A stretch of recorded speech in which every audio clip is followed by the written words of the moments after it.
we remain steadfast in our commitment in delivering local news that matters, stories that inspire, enriching the lives of Filipinos in the Philippines and across the globe. This is your GMA Regional TV. Buong puso para sa Pilipino.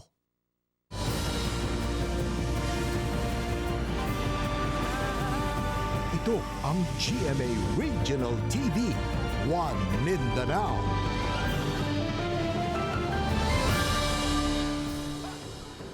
Mayong hapon Mindanao, kini ang GMA Regional TV One Mindanao. Hatod namo ang pinakadagkog pinakahuling balita sa Mindanao. Ako si Sara Hilomen Velasco, live gikan dinhi sa GMA Davao Complex. Cyril Chavez, live gikan dinhi sa GMA Cagayan de Oro Station. Efren Mamak live desde aquí na GMA Zamboanga Station. Giohag sa management sa Davao City Overland Transport Terminal ang mga pasahero, labi na kadtong lagyo ang biyahe nga mag-book na daan og bus ticket online. Sanglit gilauman ang pagdagsa sa mga manguliay sa probinsya karong Pasko ug bagong tuig. Ada report ni Argil Relator. Nakalatag na matud pa ang mga laka nga ipatuman sa Davao City Overland Transport Terminal karong Christmas ug New Year holidays sa gilaumang pagdagsa sa mga pasahero. Kini aron dili na masubli pa ang pagpunsisok sa mga pasahero sulod sa terminal nga nasinati niadtong katapusan sa Oktubre atul sa barangay ug SK elections ug kalag-kalag. Aron makontrola ang ihap sa mga pasahero nga magtambay sulod sa terminal nga maghulat og bus, labi na kadtong mugawas na sa ubang rehiyon ang biyahe. Na-convince nato ang ato ang mga bus operators to have an online booking, no? Tungod kay mao na ang isa nga nakita nako nga solusyon sa kadugayon nato diha sa Dikot. Bisitaha lang ang official booking portal sa matag bus company aron maka-reserve na daan og ticket. Pananglitan sa mga padulong og Cotabato City, makita sa portal ang bus company og mupili lang og petsa og oras sa biyahe. Makita sa dayon ang pamasahe kada pasahero. Human sa pagbayad online, kinahanglang ipakita ang printed voucher nga mo'y magsilbing ticket sa pasahero sa pagsakay sa bus. Pinaagi sab sa online booking, sigurado na nga dunay reserved seat sa bus ang pasahero kung itandi sa mga walk-in passenger. Through this online booking, makapalo naman sila nga daghan ang ilahang pasahero. So, pwede na po sila mo advance na og pangayo sa ilahang special permit. Maghimo sab matud pa ang Dikot management og separate lane sa entrada sa terminal alang sa mga dunay ticket daan aron sab dili sila mabiyaan sa bus. Gilaumang sugod karong weekend, dunay manguli sa probinsya sanglit Christmas break na sa mga estudyante sa pampublikong eskwelahan. Kauban si Matthew Awing o Jojo Solarte sa kamera. Ako si Argil Relator para sa One Mindanao. Gikumpirma sa Marawi City Prosecutor's Office nga gikasuhan na ang nadakpang kaubanan matud pa sa mga suspect sa maong pagpamomba. Samtang gipangtunulan na og cash assistance ang mga biktima sa pagpamomba sa gym sa Mindanao State University sa Marawi City. Ang detalye sa report ni James Paulo Yap.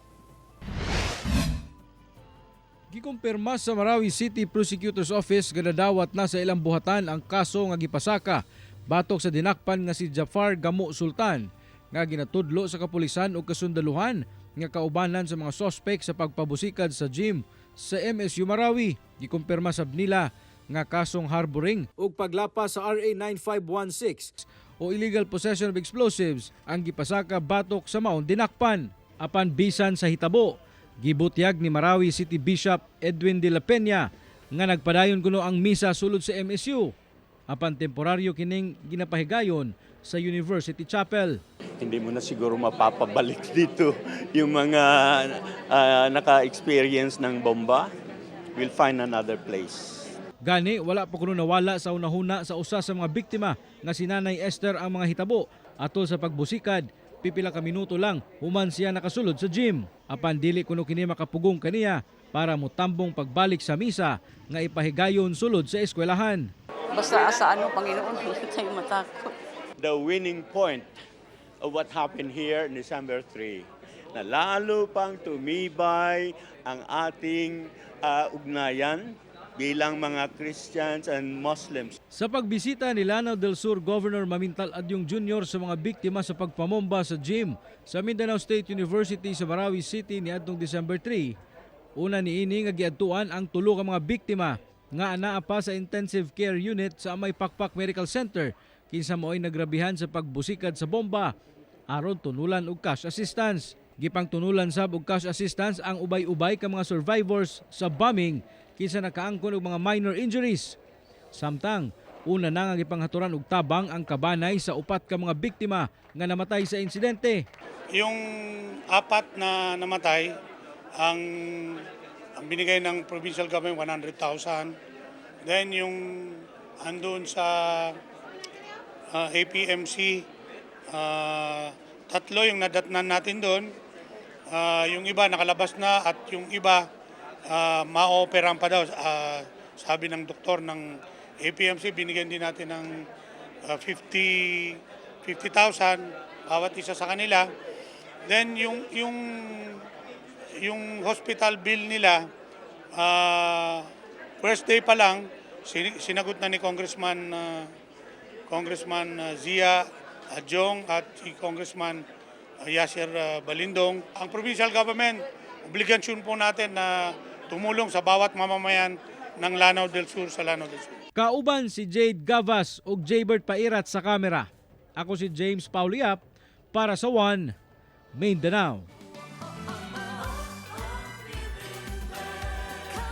Sobra 40 ka mga bata nga gikan sa Bukirong Barangay ug nalakip sa less fortunate sector sa Cagayan de Oro City. Gihatagan og sayong pinaskuhan sa Lumbia Police Station pinaagi sa pagsuroy sa syudad. Anang report. Mga dagkong ngisi, ingon man mga katawa nga nakita gayud sa mga bata. Kini ang gibati sa 48 ka mga bata nga nag-edad og 5 hangtod 10 anyos human nga mahimong benepisyaryo sa programang Suroy Bata sa Lumbia Police Station sa Cagayan de Oro City. Among mga bata gikan pa sa mga hilit ug bukirong bahin na mga barangay sa Cagayan de Oro. Sila ang napili sa kapulisan, sanglit nalakip sila sa mga hilabihang naglisod nga mga magbanay nga mapahalipayan karong Pasko. Gidala ang mga bata kinsa sa unang higayon nakatamak sa usa ka dakong mall sa syudad. Gidala sab sila ngadto sa usa ka iladong fast food chain ug human makakaon, gidala sila ngadto sa usa ka playground diin nakadula-dula. Police Station at Lumbia kay ang amo mangong area of jurisdiction mostly hinterlands. So amo yung priority nag initiative atong personnel nga muadto gyud sa pinakasuok nga baryo no ug i-invite namo ang ilang mga anak. Dako ang kalipay sa Lumbia Police Station nga makitang nagmalipayon ang mga bata nga makasuroy sa syudad. Actually sir no ug imong tan-awon gyud sila, personal magyud nimo sila mahimamat. Gani ang uban galing mga bata sir say dili na nila hotdon og pagkaon tong ilang pagkaon kay ilang dadon kuno para sa ilang mama ug papa no luoy kayo so murag mutulong gyud ang imong luha kay sa ilang kagamay nga pangidaron nagyapon sila panglantaw sa ilang ginikanan. Pasalig karon sa kapulisan nga magpadayon ang ilang mga inisyatibo aron makahatod og tinuoray nga serbisyo ilabi na sa mga bata. Kauban si Makoy Simpron sa kamera. Ako si Cyril Chavez para sa One Mindanao. Karong holiday season, gilauman ang pagsaka sa presyo sa pipila ka mga lingin nga prutas sa Zamboanga City. Ano yang dugang detalye? Gibutyag sa pipila ka mga mamaligyaayog prutas sa Zamboanga City nga posibleng musaka ang presyo sa mga baligyang prutas karong holiday season, ilabi na kadto mga lingin nga matud pa magdala og swerte. Sumala sa mamaligyaay sa usa ka fruit stand sa Barangay Santa Maria nga karon pa lang nakasinati na sila og kakulangon sa supply gikan sa ilang mga supplier, sanglit daghan na ang nagapamalit. Ang ubang prutas magikan pa matud pa sa Davao ug Sulu ug ang uban import pa gikan sa laing nasod. Ang short sir. Dapaldan supply. Tasubid sir, por causa tasubid presyo. Mga lemon, apple, si orange, tapalda sir. Posible kunong musaka sa 5 pesos pataas ang presyo sa matag kilo sa prutas. Sa karon, ang presyo sa apple mapalit pa sa 3 for 100 pesos. Ang grapes ana sa 300 pesos per kilo. Ang watermelon ana sa 70 pesos per kilo. Ang kiat-kiat mapalit sa 100 pesos ang bundle. 100 pesos sab ang matag tulo ka buok nga pungkan. Halinon sab ang ubang prutas sama sa papaya, pinya, apan. Ang prutas nga mangga posibleng mao ang pinakadako nga isa ka nga presyo sanglit menos kuno ang supply niini. Posible kunong moabot sa 200 hangtod 220 pesos ang matag kilo niini kung itandi karon nga anaa pa sa 160 to 180 pesos ang kilo. El manga ara po ko barato. Chinebes na kita tamin karo. Si Escaso. Sikat sila 13 fruit daw. Saan sila mga kwan kore kat si damon pruta. Busa ang ubang mamalitay, ginagmay na lang daw ang paliton basta dunay mahanda ilabi na karong bagong tuig. Amo kasi importante na Christmas. Tapo na kami na mesa. Maskin umbilok pwede maskin karo. Kauban si Sim Romero sa kamera. Ako si Efren Mamak para sa One Mindanao. Usa ka 69 anyos nga lalaking dentista sa General Santos City ang gireklamo sa iyang babaeng kliyente nga minor de edad. Human ini gihikap matud pa ang dughan sa biktima ug nang hagad og pakighilawas bugti sa libreng pagtaod og braces. Ani report ni Abby Caballero. Mireport ngadto sa kapulisan ang 15 anyos nga babaeng kliyente human gibastos matud pa kini sa iyang dentista. Saysay niya miadto siya sa dental clinic sa suspect sa Barangay Lagaw General Santos City aron unta magpapasta sa iyang ngipon. Apan wala siya magdahom nga gitanyagan siya og libreng braces sa 79 anyos nga lalaking dentista nga wala una ginganlan sa otoridad. In exchange of sex, wala nagsugot ang victim kaya niya kwarta. Paghawa na sa victim is immediately gigrab niya nga dughan bahin victim. Human mi report ang biktima sa kapulisan kalabot sa hitabo, daling gidakop ang suspect. Apan human ang pipila ka adlaw gipagawa sa prisuhan ang suspect, dihang mi desisyon ang biktima ug ang banay niini nga dili na lang idayon ang pagpasaka og kaso. Subling pahimangno sa kapulisan ugaling makasinati og samang hitabo nga dali kining i-report kanila. Ug kung mamahimo mupasaka gayud og kaso. Posible nga na-settle nila. Mas maayo jud ma'am na matagaan na to sa eleksyon kay kaning reklamo is basig man na po siya mabiktima nga lain in the future. Kauban si Bong Vicencio sa kamera. Ako si Abby Caballero para sa One Mindanao.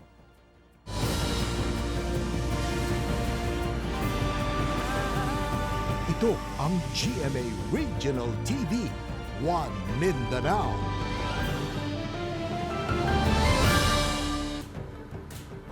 Duha ka batan-on nga lakip sa mga naghimo og bomb joke atol sa opening ceremony sa Paskuhan 2023 sa Pagadian City miluwat og public apology. Human mipasidaan ang LGU nga pasakaan kini og kaso. Ano ang report ni Chris sa dapitan? Pinaagi sa fireworks display. Opisyal nang gipasiga ang giant Christmas tree sa Plaza Luz, Pagadian City atol sa Paskuhan 2023 nga gidagsa sa gibanabana ang anaa sa 10,000 kakatawhan sa maong syudad. Apan mikuha sa atensyon sa Pagadian City LGU ang mga nag-comment og bomb joke sa Facebook Live sa maong ahensya. Sumala pa, anaa kuno sa kapin 20 ka mga batanon ang naghimo og bomb joke. Tungod niini, mipasidaan ng LGU nga makasuhan gayud ang mga nagahimo og susamang binuang. Mailan yung kaso na sila tanan, pero katong mo public apology, ato na silang i-spare, no? Kay usahay tungod sa batanon nila ba. Karon we have to make it known nga since na ay nahitabo sa Marawi, di kita magbuhat og inani karon kay delikado magod. Ang bomb joke ginadili gayud ubos sa Presidential Decree No. 1727 o ang Anti-Bomb Joke Law. Pwedeng mapriso sulod sa 5 ka tuig ug adunay penalty nga 40,000 pesos subay sa maong balaod. Hinuon, voluntaryong miadto sa City Hall ang duha sa mga batanon kinsa miangkon nga aduna gayud sila'y kalapasan sa ilang nabuhat. Gani, padayon ang pag-awhag sa Pagadian City LGU alang sa uban pang nagbuhat og bomb joke nga mudangop sa ilang opisina. Comment ko granada mao pud mo. Ning akong pasabot ta tumamba kay kining kuan bawal po na ang granada.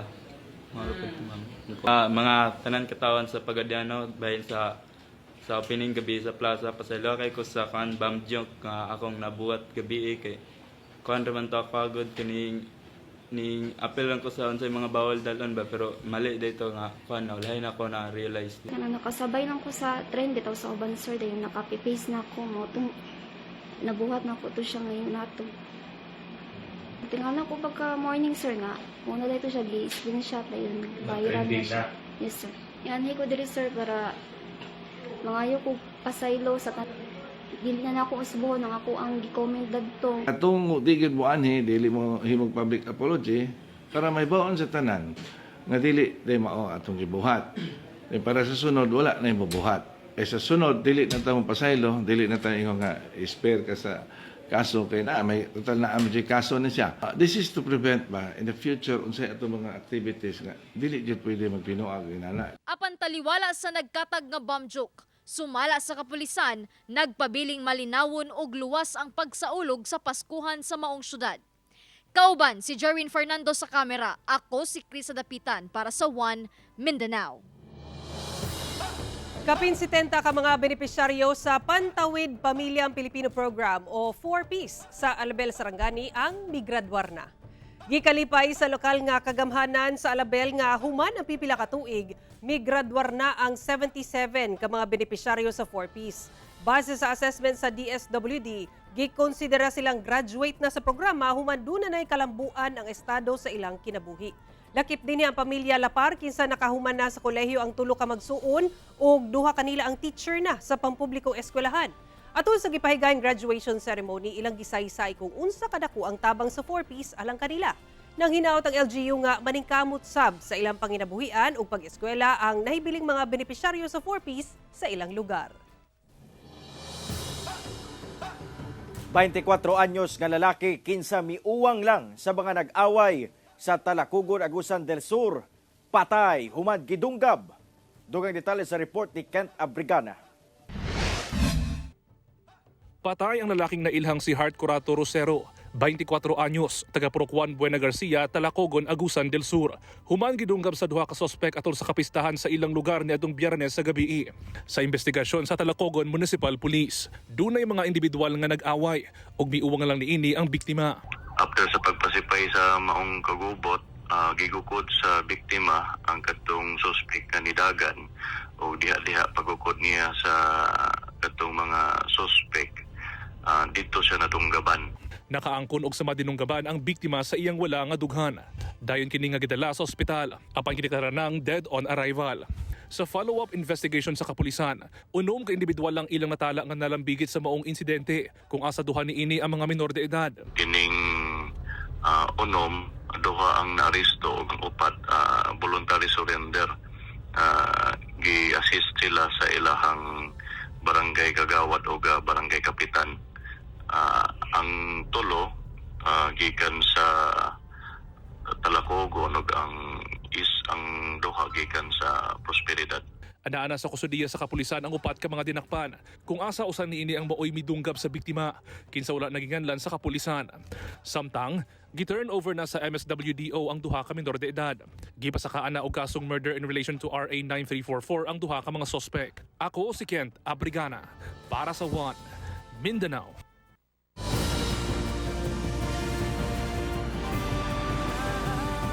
Ito ang GMA Regional TV, One Mindanao.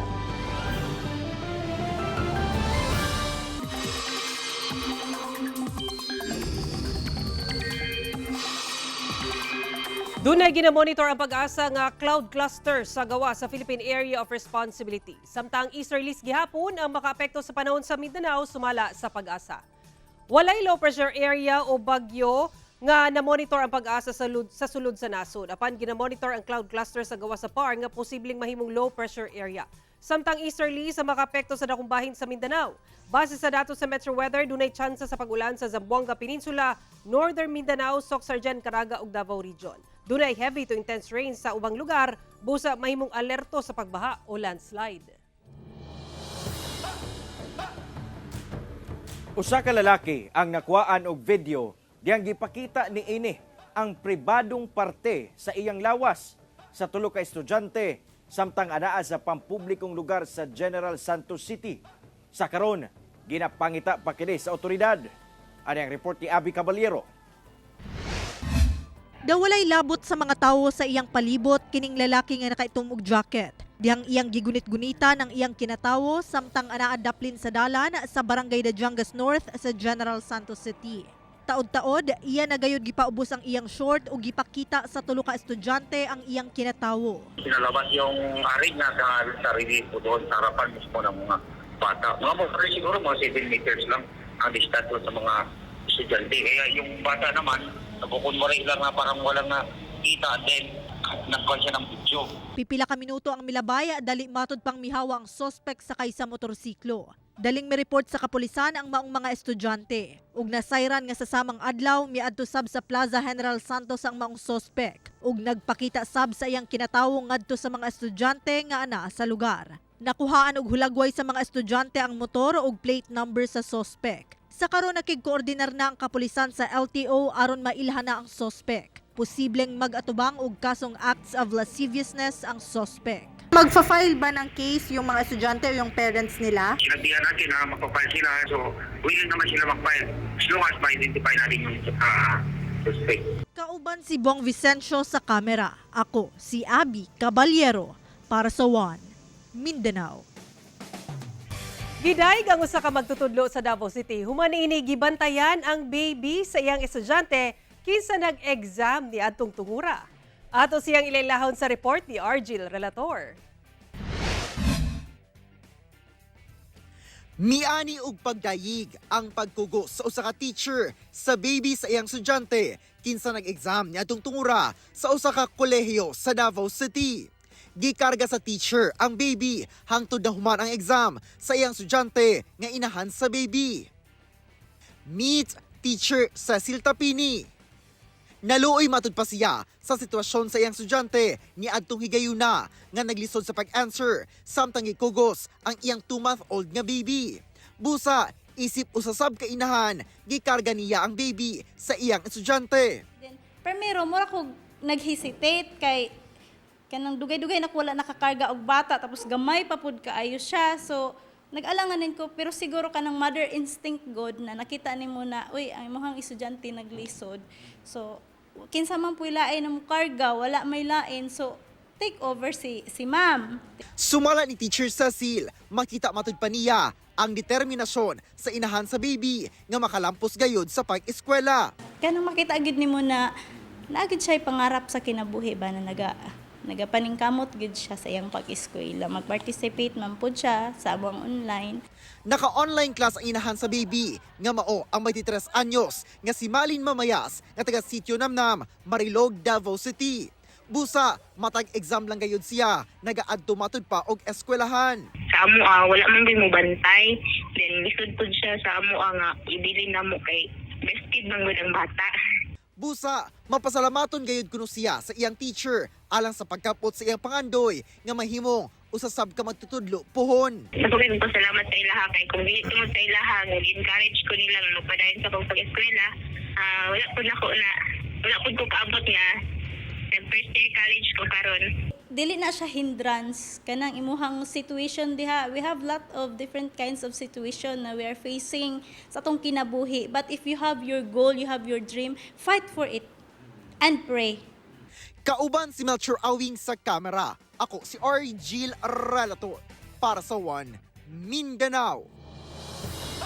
Patay ang usa ka 50 anyos nga lalaki human gipusil sulod mismo sa iyang baobao sa Lupon, Davao Oriental. Dugang detalye sa report ni Kent Abrigana. Nagkadugo na sulod sa iyang baobao ang 50 anyos na si Romy Cabigas. Human kinigipusil sa wala pa mailhang mga individual sa Purok Riverside, Barangay Poblasyon, Lupon, Davao Oriental. Pasado alas 5 sa hapon ni adtong Domingo. Si Romy usa ka government employee o residente sa Barangay Ilangay sa nasangpit nga lungsod. Sumala sa kapulisan, namalit og pizza si Romy kauban ng iyang misis. Nagpabilin matod ba kini sa baobao og didto nagipusil. Ang iyang asawa nagpalit og pizza habang ang victim naghahulat nakasakay sa iyang bao-bao. And then suddenly may nag-show up na gunman, gipusil siya sa iyang ulo. Gilayong miikyas ang riding in tandem suspects, samtang dead on the spot ang biktima. Narecover usab sa crime scene ang usa ka slug ug usa ka basiyo sa bala. Padayon pa ang ilang investigasyon kalabot sa pagpamusil. Sa karon, gina-find out na mo para makuha na mo kung kita mong person of interest. So far, based sa mga investigation karon, na namin isa ka person of interest.